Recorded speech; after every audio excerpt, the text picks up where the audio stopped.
I thought of the book as a box of evidence, and each document a piece of evidence, and the reader as a detective who has to put together the puzzle. Hi, Hernan. How are you doing? Hi, Dua. How are you? I'm so good. I'm so happy to be talking to you. I've been looking forward to this conversation for a really long time. Me too. Yeah? Well, that's so kind of you, and it's so lovely when one can reciprocate in a genuine way and say back, "I'm a huge fan too." Oh, that's too sweet. Thank you. Thank you. I feel like when I started Trust, I raced through it. I loved it so much. And I want to say, first of all, thank you so much for joining me for the Service95 Book Club. And Trust is also one of those books that I just can't seem to stop talking about. I feel like I've recommended it to every single person I know. I'm happy that it's our monthly read as well. And oh dear. Yeah, it's absolutely addictive. And clearly I'm not the only one who loved the book, because I also saw that Barack Obama chose it as one of his favorite books of 2022. Yeah, that was pretty intense. And it was also longlisted for the 2022 Booker Prize. And also last year, you won the Pulitzer Prize. I mean, absolutely mega. It's unbelievable and so deserved. The book is incredible. But before we jump in, I read a lot of attempts to summarize this book, but I'd love to hear it from you. Like, what is this book about and what form does it take? First of all, thank you so much for having me. And that's a really tough question, although I've been trying to answer it over and over again. The good thing is it hasn't crystallized into into sort of a formulaic kind of delivery yet, because I struggle with it. So Trust is a book about the notion of truth and how we can arrive at, or whether we can arrive at one truth. And I think the book is about the polyphonic nature of truth, how truth is made up of many voices. And this is why the book has 4 different narrators in 4 different styles. It's made up of 4 books. And it's up to you, the reader, to figure out how these books fit in and hopefully arrive at some kind of version of the true facts behind the story. It's also a book about power, about finance, capital, money, and very importantly, a book about how half of the population, namely women, have been excluded from these narratives of power and wealth. I want to start by saying that you've made quite the entrance onto the literary scene. You were shortlisted for the Pulitzer Prize with your first novel, In the Distance, and then you won it with your second, Trust. And it's pretty incredible, isn't it? But the thing that I found the most fascinating was the fact that you said that you actually experienced many rejections before this. Yeah. And, when I read that, I found it so unbelievable and amazing, also the persistence and also seeing your trajectory. But when you said that your fiction was rejected with universal enthusiasm everywhere, I was blown away by that. And now that, you're on the other side of that, how did you persevere in the face of that rejection? Like, what kind of perspective did that give you as a writer now that you've made it? Yeah, I feel that's a really important question, because it's so easy to get lost in all the other stuff, which is beautiful and exhilarating and exciting, but should never be the reason why one does anything in the realm of the arts. And I think in that regard, your art form is similar to mine in that I'm sure you too had your fair share of silent and anonymous toil. And I think that what I got from that, and this is what I tell all young aspiring writers whenever I get a chance to speak with them, is if you're doing this hoping to win some big award in the future, that's a really lousy business plan. Like, don't even consider it. And also, it yeah, it it's probably not going to pan out, and it's also a bit cynical, don't you think? So Yeah. I think the reason for doing anything and having it take off, hopefully, and we can talk about what taking off means, but is the love of the form, the love of the materials, the love of tinkering, the love of just not really wanting to do anything else other than this. I love sentences. I love the English language. And there is quite honestly nothing aside from my family that I would rather spend my time doing. So I think rejection can make you feel disoriented. It can make you feel crazy because are these just doodles that I'm drawing on the page, or are there actual words? Because Right. nobody seems to be reading them. Yeah. Is this just noise, or is it articulate music?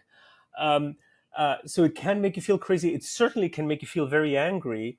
But I think the ultimate solace and justification for what you do is in the material work, daily work. Sorry if this is trite, but I stand No, I squarely and firmly completely behind it. I completely agree. I think when you find something that you love and you do it for the right reasons, I think then, you know, I think the love of it is what keeps it alive. I think trying to have something with a goal in mind, or I want to make this much money, or I want to do this, you're already kind of getting convoluted with the wrong perspective. And so I think sometimes also when you go into things like that, it never pans out the way that you envision it to. So for as long as you do it Never. because you love it, then Yeah. you get rewarded in other ways, which I think is beautiful. But also, we live in this society, in this reality, and trust is very much about this, where Mm, everything is hyper commodified. Everything is totally. exchanged for something else. You Yeah. know, so how sad would it be to decide to devote your life to the arts only with the purpose of creating yet another commodity? Like, if it pans out and if you sell it, fantastic. Great. but Yeah. but I think the primordial motivation should be beauty and emotion, not a check. Yeah. Yeah. I love that. And that's amazing for all like young writers or anybody in the creative space. I think um that's amazing to have them hear that from you. Okay, so now let's go and talk about one of my favorite books that I've ever read.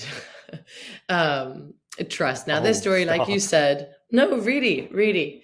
Um, Now, this story is made up of 4 books, like you just said. You have the novel, the manuscript, the memoir, and the diary. And they all tell a similar story, but from um, a very different perspective. And as the reader, your idea of trust and who to trust gets challenged with every read.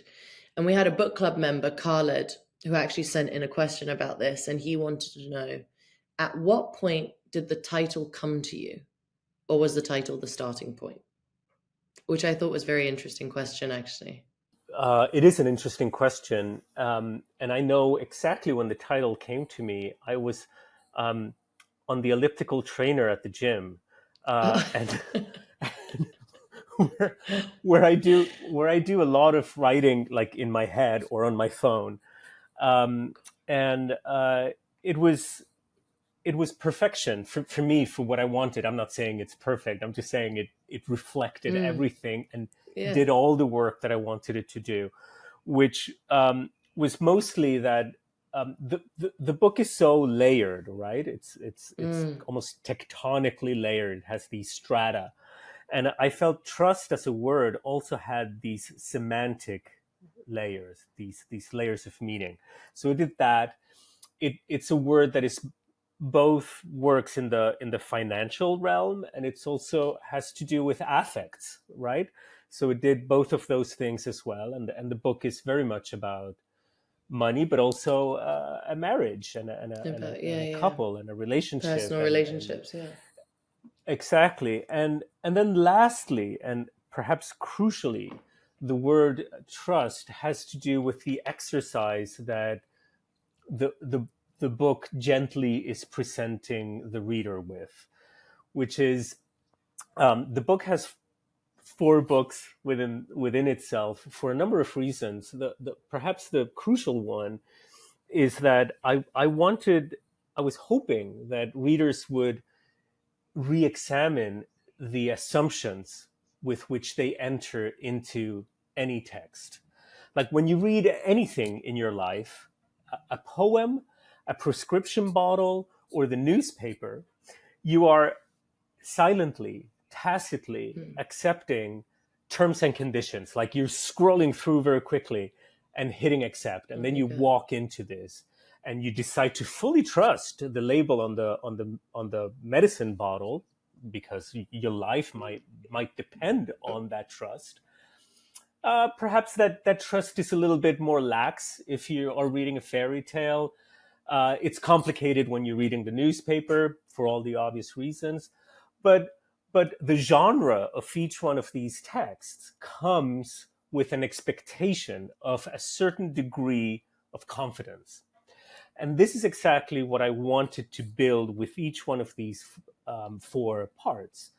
Build some trust, and then swiftly demolish it utterly, and then start again and demolish it and start again, precisely to hopefully have readers see that we go back to the issue of truth, that the truth that we find in a text is oftentimes highly conventional, and it depends on certain pre-given notions that have to do with voice, that have to do with genre, with the place of enunciation, and so on and so forth. So that's why trust for the title is so important. Why do we trust texts, and how is the process through which that trust is built? I'm being too verbose. I'm sorry. I get carried away. No. It's amazing to hear you talk about it. I mean, I love all the, the idea that we do just kind of unconsciously just trust whatever we read to a certain degree, whether it's complicated or not. Like you said, with the newspaper, whether it be with a medicine bottle. It's really it's interesting, and definitely I felt very challenged throughout the whole time I was reading Trust on that perspective, which I loved because I felt like it kept spinning me with every book.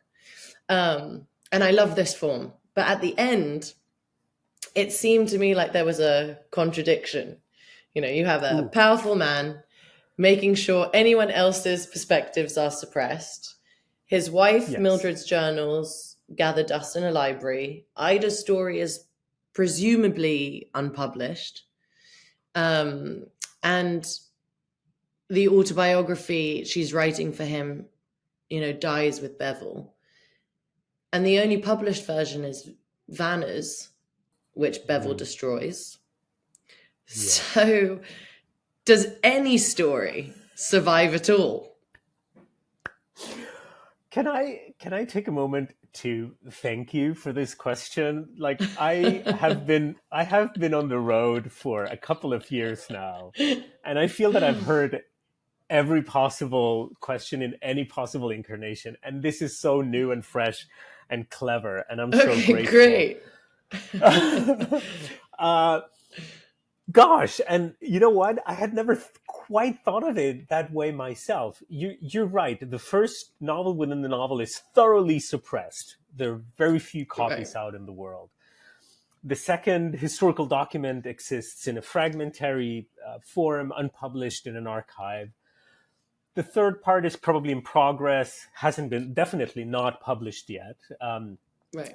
And the fourth part languishes again in some archival box, completely forgotten and probably unread because the handwriting is unclear.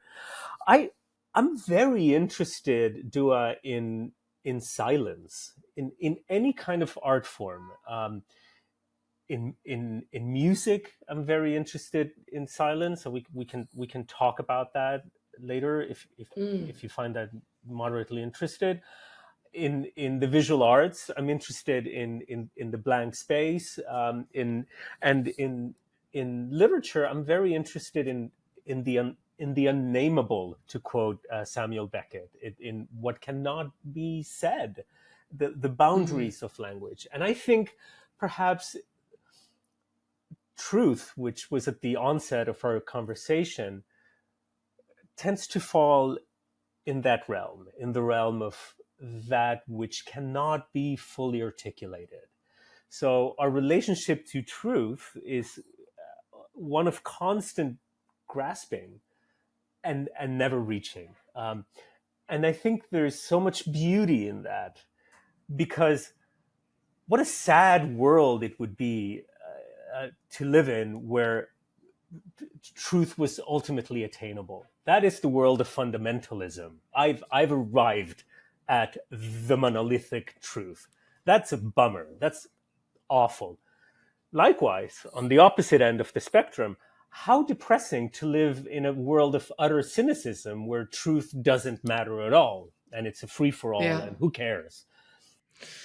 I think it's so interesting also when you're talking about the silence, because that's where maybe like the real truth lies. I feel like it's something that maybe journalists do a lot, is sometimes they don't say anything or they don't ask the next question even once you've finished answering, because in the hope that in that silence that might be filled and they'll get really something even more, Totally. deeper in a way, so they wait for you. And if you're smart, you won't say anything and you'll wait for them to do their job, but sometimes you got to fill in that silence to avoid the awkwardness. And maybe that's where the truth lies. But that's very interesting.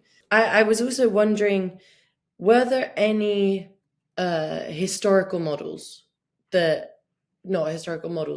figures that you modeled your financier on, both Rask and Bevel, someone like John D. Rockefeller or JP Morgan, or were they part of your research in any way? Totally. Not John D. Rockefeller, because he was an oil man, and it was very important for me that my character or characters, that their fortune not be rooted in any sort of tangible goods, right? It had to be abstract finance, because I think it's so weird. Like the more removed these financial instruments are from our daily lives, paradoxically, the more influential they are. And also this high level of abstraction made me think of math, which also made me think of music, again, which is a big part of the book. So, and so not John D. Rockefeller, yes, John Pierpont Morgan. I visited. He was also a bibliophile. He has one of the biggest private book collections and most important book collections in the world. And I studied him quite a bit. But in the third part of the book, where we get to meet Ida Partenza, I gave that character most of my research and thought process. And at one point, she quotes Frankenstein, which is a very important book for me. I think about Mary Shelley a great deal. She's one of my favorite writers. And I approached Andrew Bevel, or Benjamin Rask, as a monster, and more specifically as Victor Frankenstein's creature, which is made out of different body parts. So I took certain traits, say, from Morgan, other traits from Henry Ford, other traits from Andrew Carnegie, other traits from Calvin Coolidge, and so on and so forth, without being anachronistic, all historical figures, say, from Benjamin Franklin.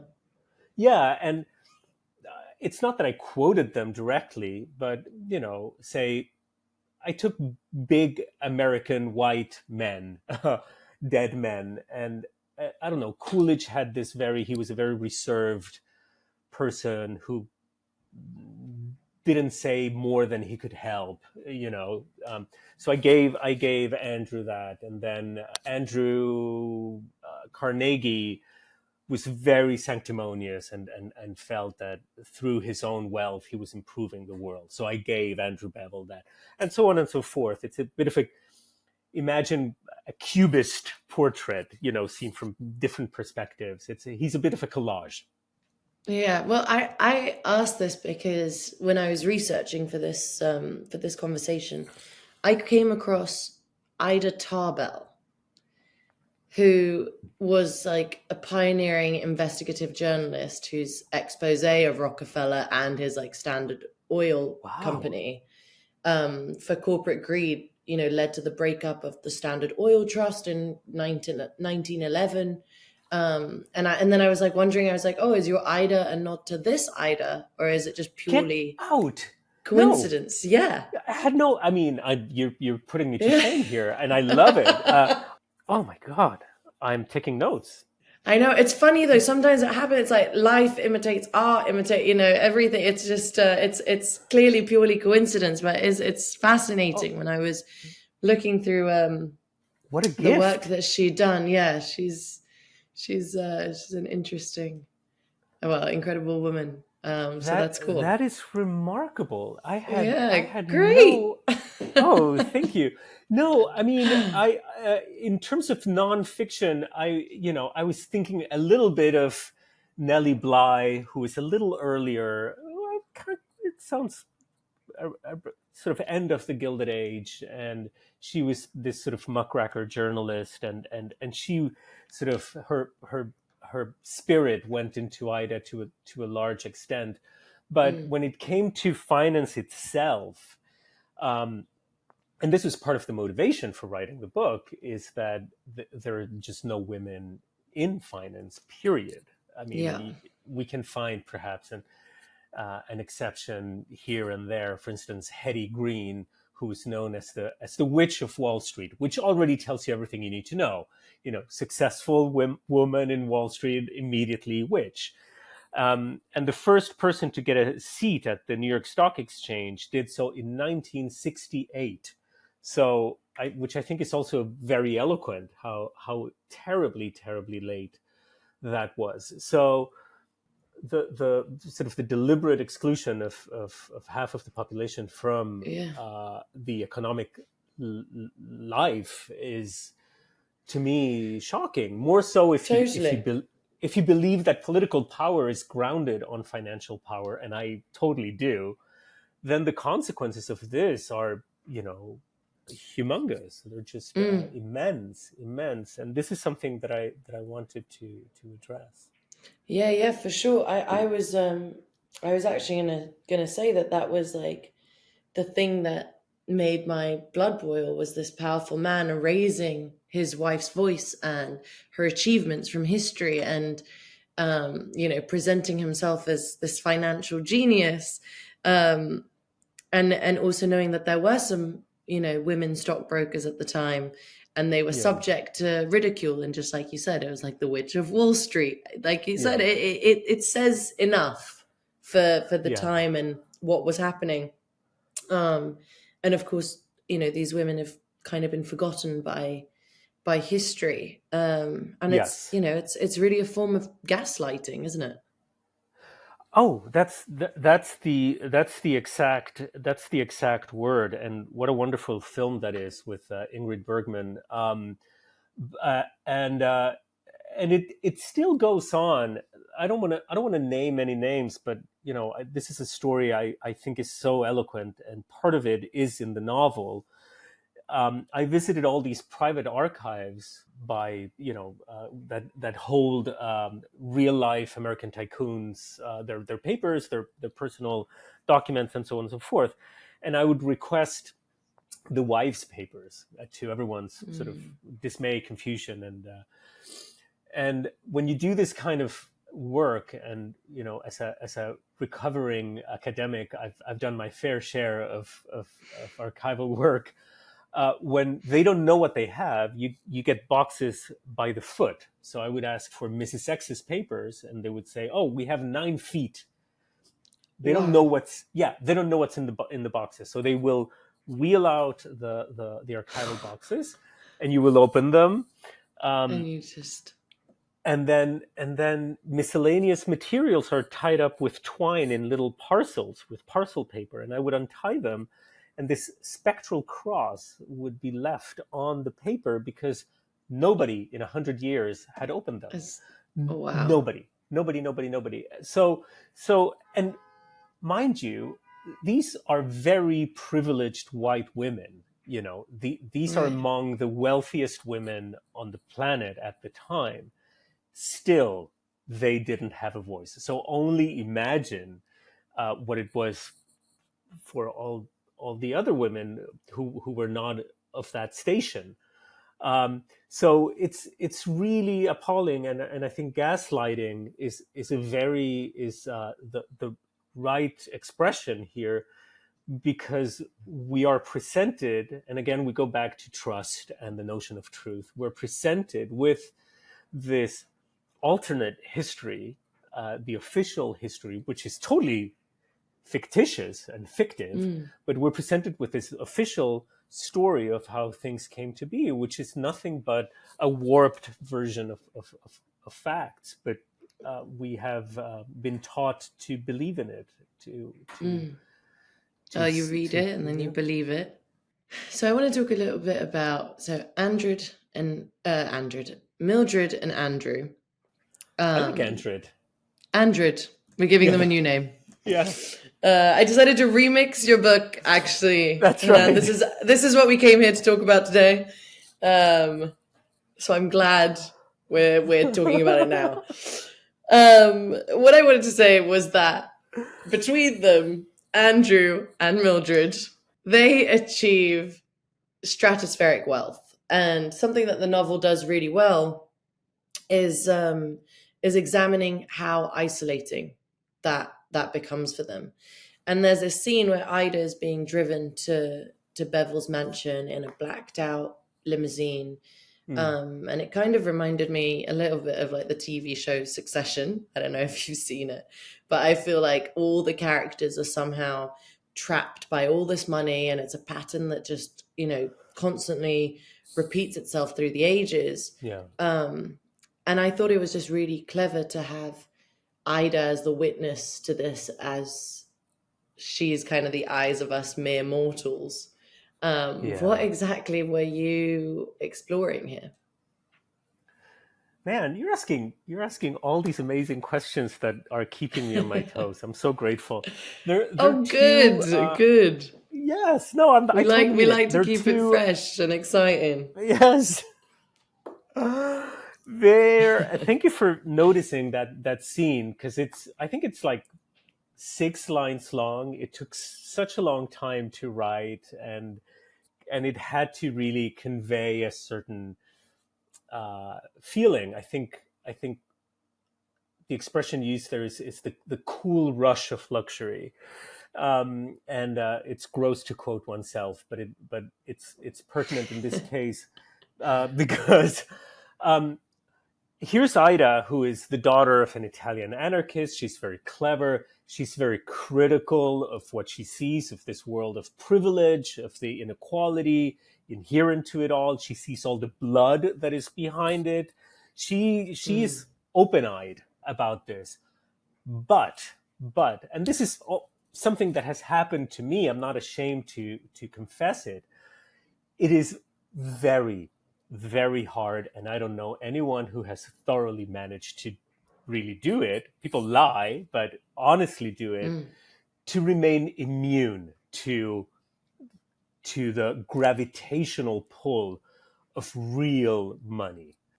Fitzgerald famously said, the rich are different from us.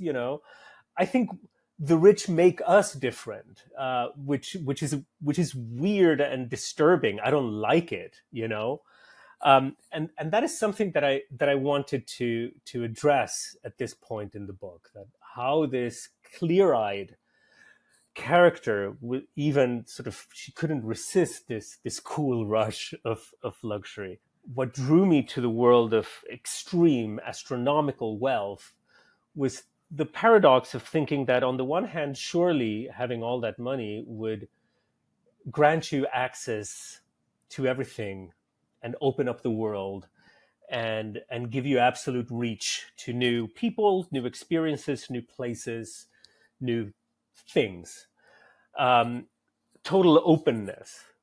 But at the same time, surely with that, there must come a sense of self-seclusion, self-guardedness, isolation, paranoia, mistrust, and confinement. So, so this dissonance between these two poles was merited to be interrogated. But of course, I've never been a tycoon myself, so this was all a work of the imagination. And there is this dictum here in the United States, especially, according to which one should write about what one knows, write about what you know. And there's nothing that I find sadder than that piece of advice, because if we all followed it, we would all be writing like literary selfies, it will be confined. Confined to the narrow province of your immediate experience. How depressing. I'd much rather write selfies. That's so good. That's so good. But it's true. I want to write about what I don't know. Yeah, I know, but I feel the same way. I want to read books about things that I don't know. I want to dive into a world that I am not a part of. That's what I look for when I'm reading something. Like, I'm looking to get lost. Like, I'm not looking to reaffirm find something yourself. That's exactly. So I completely understand. So yeah. I mean, I just loved this book so much. I feel like I've said that so many times in this chat. I love. It's like a detective novel in how you tell the story in different ways, and each time like something new is being revealed, and then the mystery begins to resolve, and then at the end you have Mildred's story, and you think, or at least I did, that you finally have the truth, but then do you? Because how reliable really is she, particularly when she's writing through a morphine-induced haze? Like, can you help me out here a little bit? I can totally. Well, I don't know. I'll try. First of all, there are many nods to detective fiction, and it is quoted profusely throughout the book. Ida is a detective of sorts, but the ultimate detective here is the reader. It is the reader. Like, I thought of the book as a box of evidence, and each document a piece of evidence, and the reader as a detective who has to put together the puzzle. There are few things in writing that I care more about than respecting the reader's intelligence and not being deceitful. That makes me foam at the mouth whenever someone pulls the rug from under my feet and changes the rules of the game. That makes me very angry. So I feel there are at least two possible experiences of this book. In one, you're very surprised by the ending, and that's awesome. That's a delight to hear. But there's another experience in which you, at the end, you confirm everything that you kind of pieced together along the way. So one possible reaction is, oh, and another possible reaction is, and both are equally valid, because all the elements are there. Now, for you to sort it out, should we trust Ida or Mildred or not? That's a really good question. And drugs aside, here's the thing. We go back to trust. We go back to the terms and conditions and the medicine bottle we were talking about a moment ago. when we are presented with a journal, we normally think that this is the unfiltered, the most immediate, the most undiluted version of someone's own self that we can ever get. This is what we expect from a diary. I'm not so sure that's the case. And in that fourth part, there are a lot of reflections on what it means to write a journal. And I think the writing hand and the reading eye, even though they belong to the same person, are very different. Like people will present in a certain way, mostly if it is to themselves. Even to themselves, yeah, totally. Of course, we are all vain, and we are all very eager to gaslight ourselves and try to repeat stories to ourselves in a certain light to make us look in a certain way. So, can we fully trust her? No, of course not. But in this, I love this. This is amazing. In this sort of asymptotic line, sort of this curve that approaches the axis more and more and more without ever touching it, I think she's definitely closer to the truth than Andrew Bevel. That's for sure. But is this the ultimate version? Surely not. And there's a very important thing, which is, in the end, although I love Mildred, I do love her. I feel she's totally different from me and an external being from whom I have very deep feelings. Let's not forget that she has blood on her hands. She's also done a terrible thing, which to me was very important, because I feel in these narratives and in Western literature in general, forever until a very recent time, decades ago, women had very few places pre-assigned to them. Obviously, wife and mother, that's the main one. Another one is the secretary or the helper in some way or another. And the third one, perhaps the most pervasive one, is the one of victim. The mad woman, the beautiful corpse, the suicide, etc. The victim. So it was very important for me that Mildred not be a victim at the end. That she be sort of a badass and questionable. A badass, And she totally has that. And so there's a very dark side to her too, which adds to her dignity, I hope. While I was reading it, I was like, that was the moment that really shook my whole idea of trust all over again. But it's interesting when you say about writing the diaries, because sometimes, at least I've said this before, that sometimes for me it's hard to even keep a diary with the idea that it's not going to be consumed by other people, Exactly. Do you keep a diary? No, not as much as I would like, because I have a difficult time writing a diary. So I just kind of try and keep bullet points. I mean, I have like a daily schedule, which now I can go back years and I know exactly what I'm doing on that day, but I don't so often put pen to paper in that way, because I struggle with the idea that, if I really put down how I feel or whatever, someone might read it, or if I embellish on it, then someone might read it, or, it's kind of like right. That both, but it's interesting. So I haven't quite been able to get into it in the way that I think I would like to. Okay, do you want to know my theory about trust? Totally. Like, I think this is going in my diary, by the way. I think, of course, that by placing Mildred's diary at the end of the book, like, you're leading us to believe that we finally have the truth, but actually there's a suggestion in the diary of the collusion between Mildred and Harold Vanner, HV. Yes. So what you're actually doing is sending us full circle, right, back to where we started with bonds. Am I right? You're totally right. Of course you're right. Yes. Perfect. I'm going to put that in my diary as my first Yes. entry. I got it right.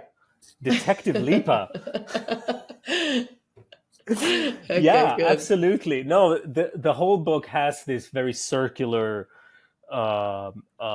structure, and there are all these little Easter eggs planted within, and echoes, right, and mirrorings and doubles from one book to the next. And you also have to ask yourself, why was Andrew Bevel so interested in suppressing this to such an extent that bombs the novel, right? So for sure, you were definitely correct.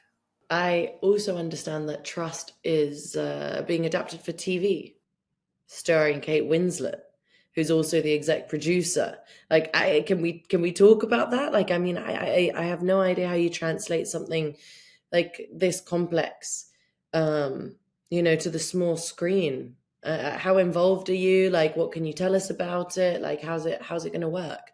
Yeah, I'm very excited. I'm actually seeing Kate on the day after tomorrow, and she was the driving force behind this in making it take the direction that it ended up taking. From the very beginning, when I was talking to my agent, she was asking me, "Okay, who do you imagine directing this?" And always number one on that list was Todd Haynes. And she kept saying, "Well, maybe you want to think of a plan B because it's Todd Haynes." And I was like, "Yeah, sure. Here's another list, but let's try Todd Haynes." And Todd Haynes is directing it, which is Wow. yeah, Oh, that's he's really. amazing.